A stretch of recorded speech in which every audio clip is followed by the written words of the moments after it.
So this is my little handout. I'm glad we don't have a projector because it's almost like I hate death by PowerPoint. So I think what I'm going to do is give you guys a quick rundown on what I do and then open it up for more of a discussion type deal.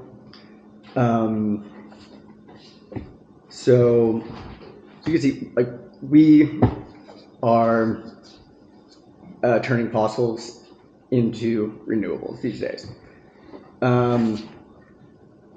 What we do, straight solar panels, and we maximize efficiency, and we are interested in finding the lowest cost product that gives you the highest with the highest quality. And there's a balance there, and that's because we're interested in teaching you how to maximize your return on investment. And you do that by 3 different ways in the district. Net metering. This is how you sell electricity back to the grid. And all 3 of these benefits are mutually exclusive. I think that's the confusing part, is that you want to break down each 3. Net metering, how you sell electricity directly to Pepco. And this is your first benefit. Solar panels last 25 to 30 years. So no more Pepco bill for that amount of time. The next is the tax credit, and that's the federal tax credit, and that's the ITC. And that's 30% of the total cost. The third one, and this is my question to you guys, does anybody know what a solar renewable energy credit is? Yeah? What is it? That's right. What is it though? It pays you dividends on the money you were selling back. So you dividend on the energy you produce from your solar, but it pays you just because you're using solar. Do you know how many kilowatt? It's like 400. 1,000. Okay.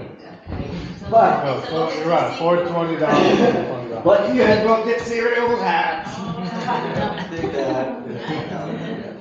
Yeah, there you go. We'll take that. We'll take that as well. Explain that again. Okay, so this is the crazy part about DC. Okay, I've been doing this for 9 years, and I moved to DC. I'm from the southern Oklahoma, the Chickasaw Nation. I'm Native American, and we grew up trying to preserve the environment. And whenever I moved here, I went to grad school to study environmental policy, and gave all that away once I started converting rooftops to solar power 9 years ago. So the environment is very important, but I think the trouble that people have is like learning if it fits for them financially. So that's what we focus on. And in DC, you gotta know what solar renewable energy credits are. Because these are like make you money when you go to solar. So for every 1,000 kilowatt hours that you produce, you get 1 SRAC, and they're worth about $400. So your average system produces about 10,000 kilowatt hours or so. So you get 10 SRACs. So that's $4,000 a year in reoccurring income, and which is awesome, right? This is how you like get money back from the selling electricity. And they send you a check every month. I get the checks because I make my wife, who's an attorney, explain what an SRAC is, and I've been doing this for the longest time, and she still can't like quite understand how it works. And I do that until we cash it. She's like, we gotta cash those. I make her do that. But what I'm saying is you get auto deposits, and we set everything up automatically. You have a monitoring system that you can have on your phone that shows you individual panels and how efficient they are and how much electricity they're producing. And then that is connected into your like basically E-Trade platform for selling carbon. And there's SRAC Trade, there's another company called Sol Systems, and these are like essentially your solar credit, like carbon credit brokers that sell them to Pepco. So and again, don't confuse it with net metering. So net metering is like how you sell excess power to the grid. SRACs are completely separate, and they're just production. So every time you get 1,000 kilowatt hours of production, you are going to, at the end of the month, and it's monthly. So at the end of the month, your monitoring system is going to show you how many kilowatt hours you produced that month. That's going to be automatically connected like an API into your carbon trading account, and it's going to go, and then it's going to say, hey, you produced 1,100 kilowatt hours. That is then minted and sold directly to Pepco as a carbon credit. And then they send the money here, and then it's automatically deposited into your account. And is all of that if you don't use it for your own house? No. So Does they take out? that's net metering, right? So net metering is the first thing. I'm confused about the relationship between all of that. Okay, so that's what. So you want to think of these as three mutually exclusive things. And first one is going to be net metering. This is when you use power during the daytime from your solar panels. The con of solar panels is they don't work at nighttime or bad weather, but they work really well when the sun hits them. So that electricity goes into your main panel, which is the reason we help you guys. They go down and you use that electricity directly from the solar system. But any excess has nowhere to go. And if it's producing more, that goes back out of the meter, and your meter spins backwards. And then Pepco buys each time it spins backwards. Yeah. And then the contrary is true. When it rolls back, they're selling it to you. Right. So the idea would be to get, produce as much as you use, or ideally more than what you use. Make sense? Yep. So this is separate, and it's actually even easier to understand than net metering. But I focus mostly on SRACs because that's like, it's like my hardest job is to explain this in a way that's not a scam. Do you have to pick one or the other? Like, no, you get both. Well, I'll tell you the options. You can choose, right? Okay, so SRAC, in a nutshell, and I think this is the easiest way to explain it.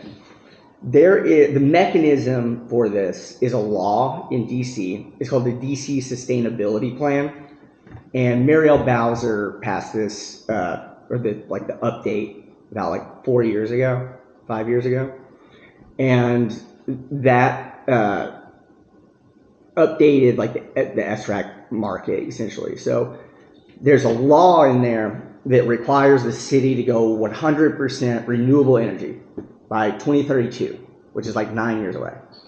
The longest plan, or the quickest plan ever. It's an impossible thing to do. But we're out here every day trying to make it happen. So this plan puts money where its mouth is. So although the city's not paying for it. So what it establishes is a carbon tax on Pepco. And that carbon tax right now is $500 per 1,000 kilowatt hours. Every 1,000 kilowatt hours that they sell to you on that Pepco bill, they're being fined $500 for that. Any questions? Or they buy a carbon credit from you for less than that, and they save on that difference. Because you're producing more than you need. No, just production. This is just for producing. For every 1,000 you produce is $400. Yeah. So it's in addition to that. Yeah. It takes a while for it to set in. Yeah. But just every 1,000 kilowatt hours that you show, that is it's like almost, I don't like to call it a Bitcoin. Please. But it's an electronic currency, if you will. So it's like a stock. It's like a commodity. It's exactly that you sell on a market that fluctuates, and Pepco buys these to save money, right? So that's important to know because there's a fine structure that goes until 2041, which is probably the time frame that it's going to take to convert the whole city, and that fine structure is 500, and then it's 480. 460, and like slowly goes down and stays at 300 for the rest of the time.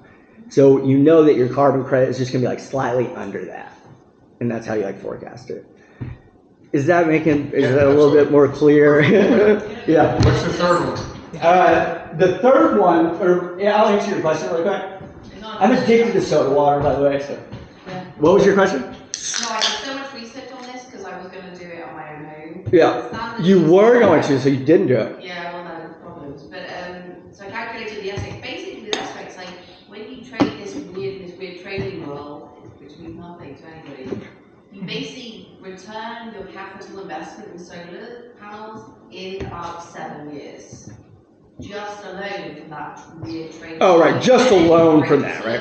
Yeah, for free, almost, maybe, not in the summer, maybe, but yeah, it's like 7 years. So it pays off so in DC, it pays off so quickly.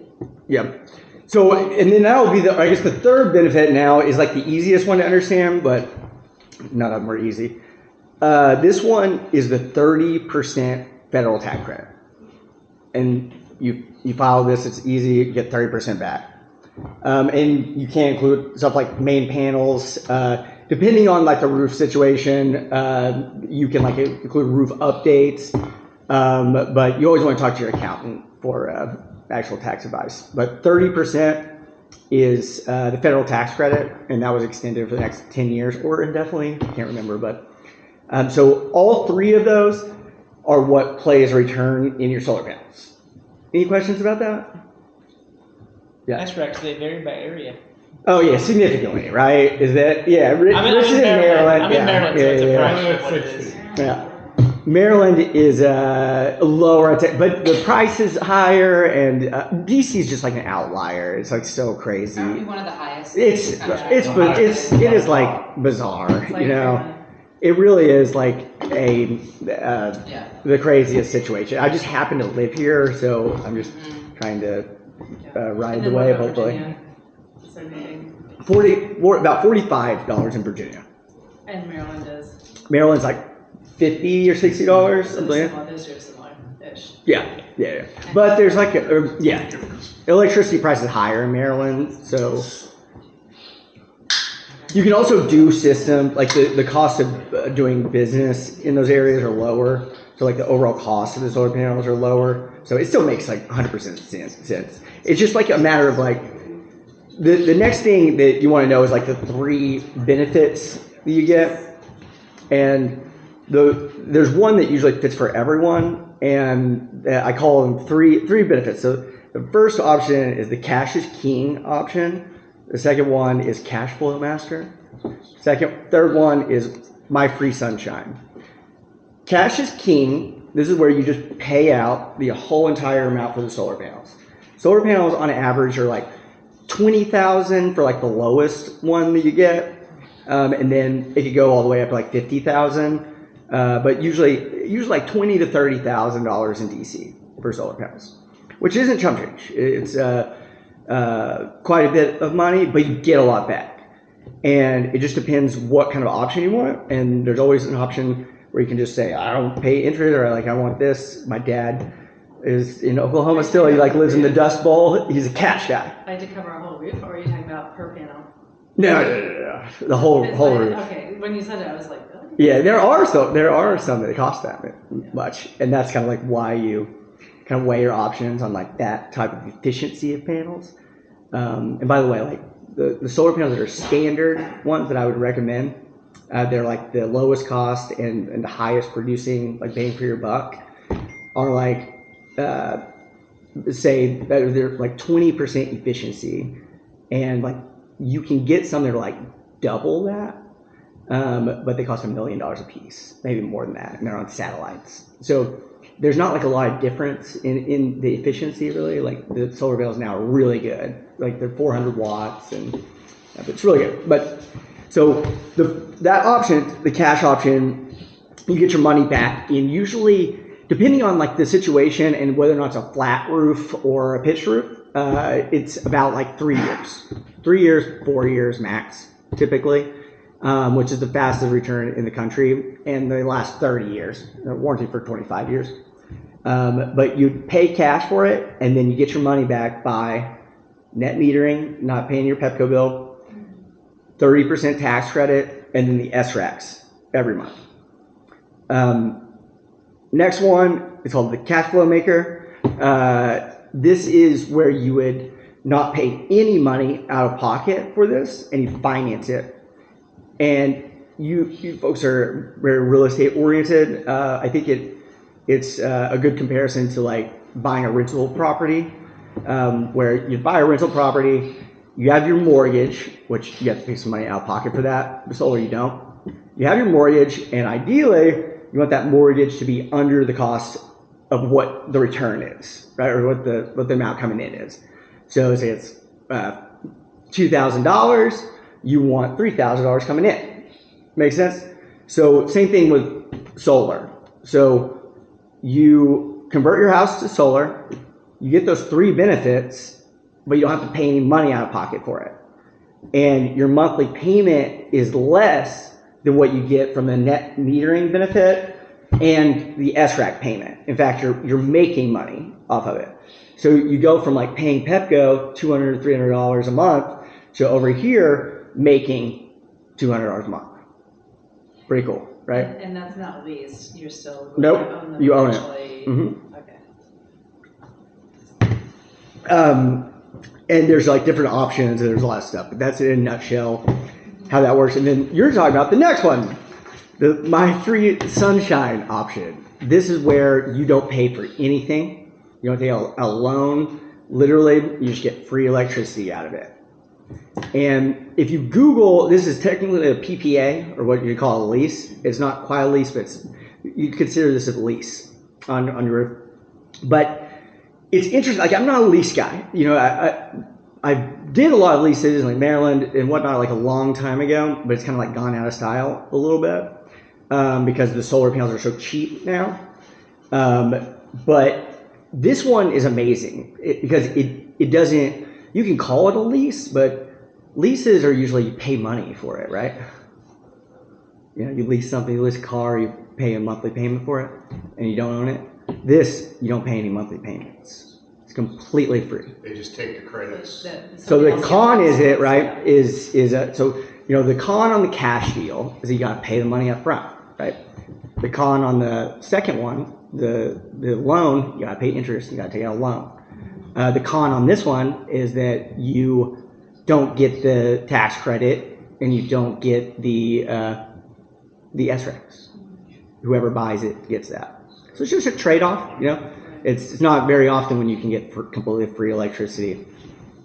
And does it matter how much it produces? Like, is there a minimum? Yeah, I mean, yeah, you gotta have, you gotta always, and that's kind of next step would be to qualifying your house, right? I guess risk and qualification. Like, you gotta have a good roof, you gotta have a good main panel, you've gotta have, you gotta qualify whatever the program is. There's a lot of different reasons why you can't go solar. What's the max age of a roof you would want to put panels on? Yeah, flat roofs are. If you have like a flat roof that's over 10 years old. And by flat, do you mean like the DC flat, which is sloping? Yeah, like a row house. Not a shingled traditional style roof. And we actually specialize in flat roofs. That is our specialty. So we do flat roofs, row houses, that type of installation. Where their stuff is not appropriate. That's correct. Yeah. And we also do shingle roofs too. And I did those for the longest time ever because it's a lot harder to do flat roofs, but that's always been my dream because I live in DC. And now I do it. So it's a little bit different. But flat roofs it's hard to know how long they last really, but they could last 20 years, 25 years, or they're almost ticking time bombs. So if you have one that's over 10 years old and it's like a rolled on asphalt roof, then it's like a ticking time bomb kind of. It can go 10 more years or it can be out. But you want to match that with the solar panels. You know, you want a good roof for it. And then if you need a roof, we also do the roofing too. So we can show you the option. You can, yeah. You can real quick on battery. Or you know what? I'll answer that question at the end. I'll give you the download, what I think on it. All right, so before I shut up, people, oh wait, I know I talk too much. Next steps for anyone that would be interested is signing up for our, what's called a solar boot camp. Don't worry, like we will do this, and we do sales, so we want to sign you up for this, no doubt. But the way we do it truly is our solar boot camp, and we're gonna make a head spin with all this information, with all these different options, and make sure you understand exactly what goes into it.